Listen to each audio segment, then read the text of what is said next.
Just because you've got clear language in your contract does not make it quick and easy to use. So, for example, a plain English campaign issues a crystal mark to contracts or documents with good clarity of language. So that means it's reasonably clear, but that doesn't automatically make it quick to use.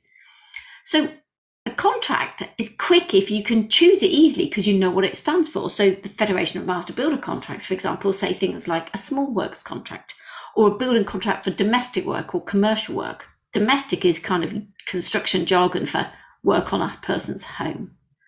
But we also need things like understanding our role. And that's not about the clarity of the language, that's about structure. So I've worked with other companies to put the two parties' obligations under really clear headings or even colour-coded them. We want to be able to negotiate the terms, which means clear language, but avoiding legal jargon.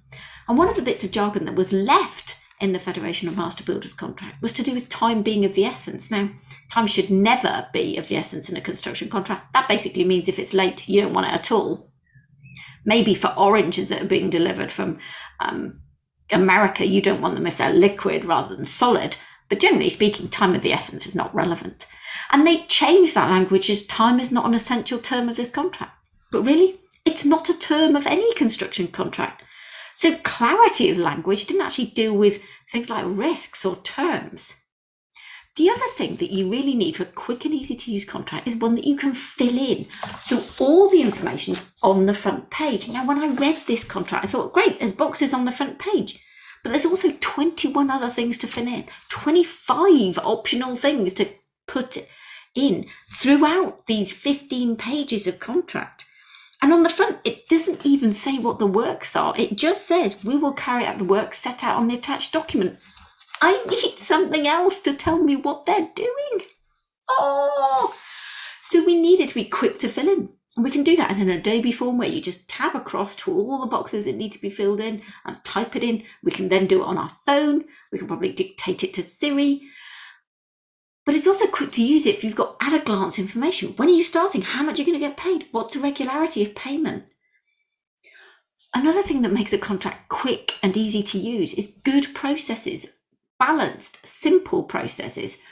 I know the Construction Acts for construction contracts have made things slightly complicated in England and Wales with due dates and final dates and rights to suspend and notified sums and yada, yada, yada. But we can still try and simplify as much as possible, reduce the friction that we get when it comes to payment. So a contract is quick if we can know that it's the right contract, understand our role, evaluate what we're pricing, what the risks and reward are, negotiate the terms because we've understood them and because we kind of get the language. We can fill it in quickly and correctly, because let's face it, errors in contract documents is also another source of construction disputes. And then once we've got it completed and signed, at a glance we know what we're doing. So we could stick it on our fridge or our notice board or have it on the front screen of our phone if we really wanted to. But also that if we needed to use a process because we needed to delay the works or we needed to up our price because of materials prices, or we could no longer use Russian timber because of sanctions, or we needed to, apply for more money, we could find that process really easily so that we weren't just flicking through in an endless sort of turmoil of paper and small print. So contracts are a tool. They're not to be shoved in a drawer, whatever people say.